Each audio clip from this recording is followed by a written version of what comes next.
Dear students, the other day 10 marks activities had been given to you. One or two students responded. Now open your book on page number 31 and we will start from the paragraph. Sophie walked eastward through a street, and we will read or study up to the words thoughts and callers.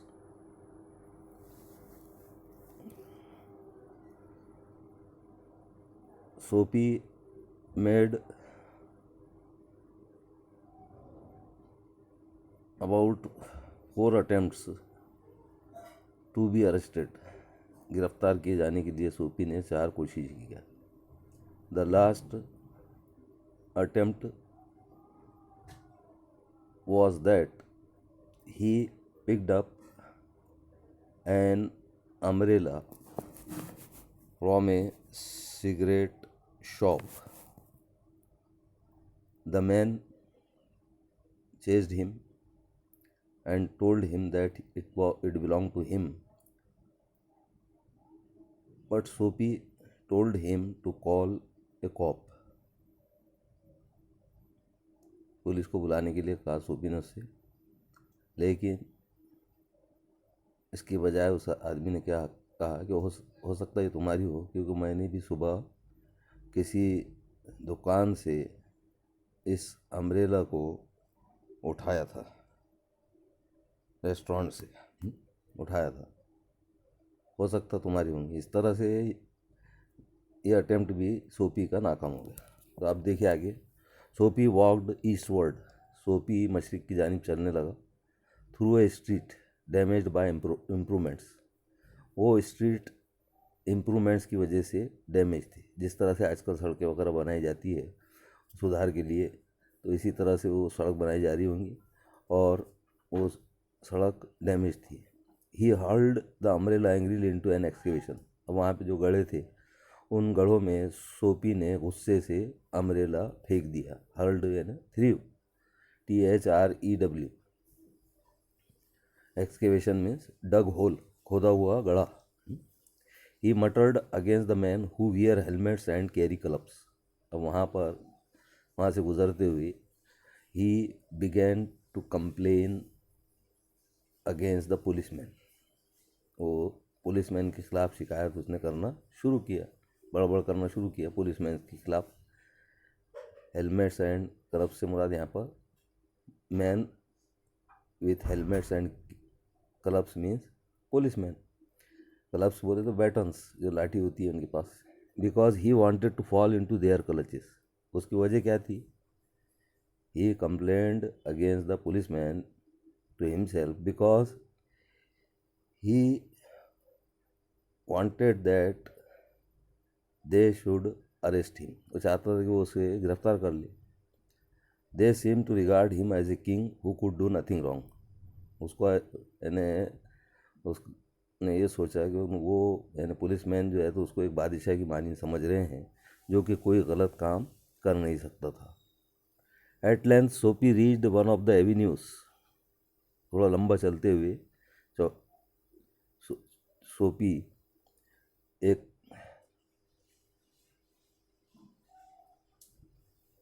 Tree lined इस सड़क पर पहुंचा. यानी इस Avenue बोले तो उस सड़क को कहते हैं जिसके दोनों बाजू में दरख्त हो. टू द ईस्ट, मस्जिद की जानिब. Where the glitter and turmoil was but faint. जहाँ पर के चमक और शोर हंगामा था लेकिन फेंट, मध्यम था. He dragged himself toward Madison Square. वहाँ से उसने अपने आप को मेडिसन स्क्वायर की तरफ लेकर गया. For the homing instinct survives even when the home is a park bench.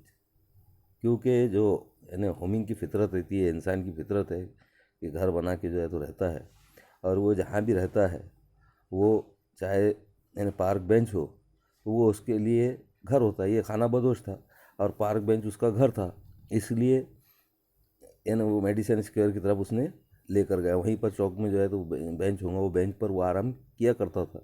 तो राइटर का यही कहना है कि होमिंग इंस्टिंक्ट अगर इंसान की ऐसी है कि अगर पार्क बेंच भी उसका घर है तो वो उसको पसंद होता है। But on an unusually quiet corner, लेकिन एक गैर मामूली खामोश कॉर्नर पर Soapy came to a standstill. Soapy एकदम रुक गया, खामोश हो गया, ठहर गया। स्टैंड स्टिल बोले तो टू बिकम मोशनलेस, एकदम बेहरकत बन गया। Here was an old church, यहाँ पर एक कदीम चर्च था। Quaint and rambling and gabled. Quaint बोलते बाजू मीनिंग दिए हुए देखिए, अट्रैक्टिवली अनयूजुअल और ओल्ड फैशन, यानी पुरानी तर्ज का बना हुआ था। इसके अलावा रेमलिंग थी, स्प्रेडिंग और winding irregularly in various directions. और जो बना हुआ था वो भी इस तरह से फैला हुआ था कि मुख्तलिफ सिमतों में फैला हुआ था। और इसके अलावा गैबल्ड थे उसके अंदर। गैबल्ड के इमेजेस आपको डाले गए हैं, उसमें आप देख सकते हैं। यानी जो रूफ होती है तिरछी टाइप की रूफ, ट्रेंगल टाइप की, तो उसको गैबल्ड कहते हैं। Through one violet stand window ए सॉफ्ट लाइट ग्लोड। उस चर्च की एक खिड़की से हल्की सी रोशनी निकल रही थी। वायोलेट स्टैंड यानी जिसमें थोड़ी सी जामनी कलर की दाग हो या जामनी कलर मिला हुआ हो। Where no doubt the organist loitered over the keys, जहाँ पर के कोई ऑर्गेनिस्ट था यानी पियानो वगैरह बजाने वाला, म्यूजिकल इंस्ट्रूमेंट बजाने वाला, तो पियानो पर अपनी उंगलियां फेर रहा था, उंगलियां चला रहा था। Making sure of his mastery of the coming sabbath anthem, यानी उसकी जो महारत थी म्यूजिकल इंस्ट्रूमेंट बजाने में। तो अब जो सबात आने वाला था, सबात एंथम जो है तो बजा रहा था। सबात जो है तो a day of religious observance, यानी ईसाई और क्रिश्चियन लोग जो है तो ये मनाते हैं दिन, उस यौम सबात कहा जाता है। तो सबात का जो एंथम था वो बजा रहा था और उसके ऊपर अपनी महारत दिखा रहा था। For there drifted out to Soapy's ears sweet music, क्योंकि उसके सोपी के कानों में मीठी मौसीकी पहुंच रही थी। That caught and held him, अब मौसीकी इतनी मीठी थी, इतनी खुशगवार थी कि उसने यानी सोपी को सहरज़दा कर दिया। ट्रांसफिक्स्ड बोले तो सहरज़दा, enchanted against the convolutions of the iron fence. Iron fence थी, जाहिर सी बात है चर्च के आस अतराफ में आयरन फेंस होती है। तो आयरन फेंस के जो कॉइल्स थे और जो ट्विस्ट थे, टर्न्स थे, तो उसके बाहर वो खड़ा हुआ था, तो वहाँ पर वो सहरज़दा हो गया। The moon was above full and radiant, चाँद ऊपर था, फुल और रेडियंट। अब इसमें नॉट ओनली बट ऑल्सो इस्तेमाल करेंगे आप। The moon was above full and radiant, not only but also इस्तेमाल करके व्हाट्सएप पे पोस्ट करेंगे। Vehicles and pedestrians were few, और इसके अलावा गाड़ियाँ और पैदल चलने वाले भी कम थे। Sparrows twittered sleepily in the eaves और little while the scene might have been a country churchyard. और इसके अलावा ईव्स के भी इमेजेस डाले जा रहे हैं, यानी जो कर्व ट्रेंगल नुमा जो छत रहती है उसमें बीच में गैप होते हैं, वहाँ पर चिड़िया अपने घोंसले बनाती है। तो वहाँ पर चिड़िया अपनी यानी चर्पिंग कर रही थी। सर्व ट्विटर्ड बोलते थे, अपने चहचहाट, चिड़ियों की चहचहाट यानी सोए अंदाज में जो है तो कर रही थी।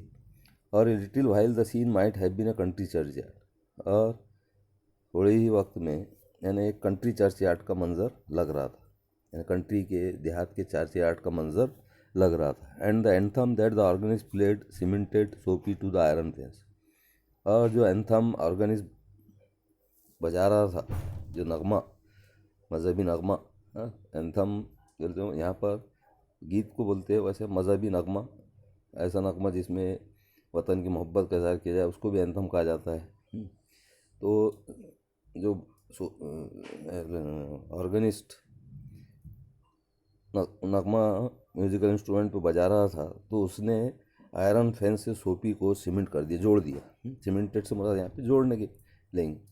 For he had known it well in the days when his life contained such things, क्योंकि ये जो नगमा था पहली बार नहीं सुन रहा था, बल्कि उन दिनों में भी उसने सुना था जब उसकी लाइफ में ऐसी चीज़ें शामिल थी, जैसे मदर्स, यानी उसकी माँ भी थी, और रोजेस थे, एंड रोजेस से मुराद यहाँ पे खुशियाँ भी ले सकते, एंड एम्बिशंस, लव भी बोल सकता, मोहब्बत थी।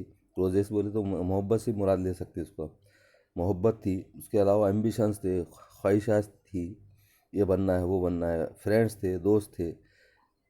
तो उन उस दौर में भी उसने ये नगमा सुना था। And immaculate thoughts and collars, और इसके अलावा उसके ख्यालात भी बिल्कुल साफ़ सुथरे थे, और उसके कॉलर्स भी साफ़ सुथरे हुआ करते थे, यानी ये had a pleasant life in the past. ये कहना चाह रहा, माजी में उसकी खुशगवार लाइफ थी, लेकिन कुछ हुआ होगा, हालात ऐसे बदले होंगे कि he had to become vagabond. तो यहाँ तक अपना पैराग्राफ हुआ। एक जुमला तो मैंने आप लोगों को ये दिया, the moon was above full and radiant. इसके अंदर नॉट ओनली बट आल्सो का इस्तेमाल करेंगे।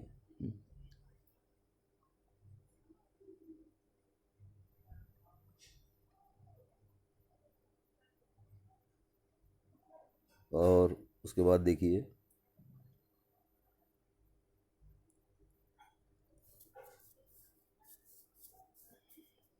कुछ अल्फाज के वर्क फॉर्म जो है तो लिखना है। पहला देखिए इम्प्रूवमेंट्स, दूसरा एक्सकेवेशन का वर्क फॉर्म लिखेंगे।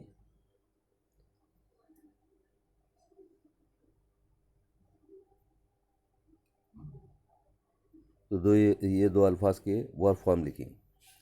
उसके बाद दो अल्फाज और दे रहा हूँ, उसके नाउन फॉर्म लिखेंगे।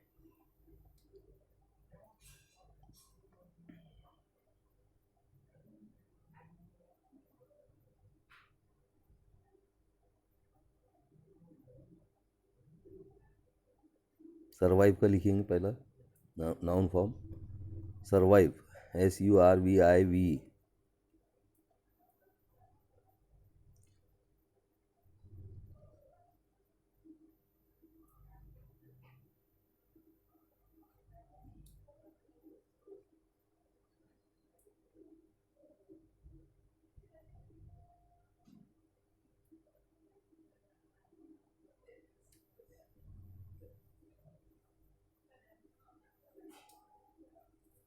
दूसरा वर्ड जो है तो लिखिए, नाउन फॉर्म लिखना है,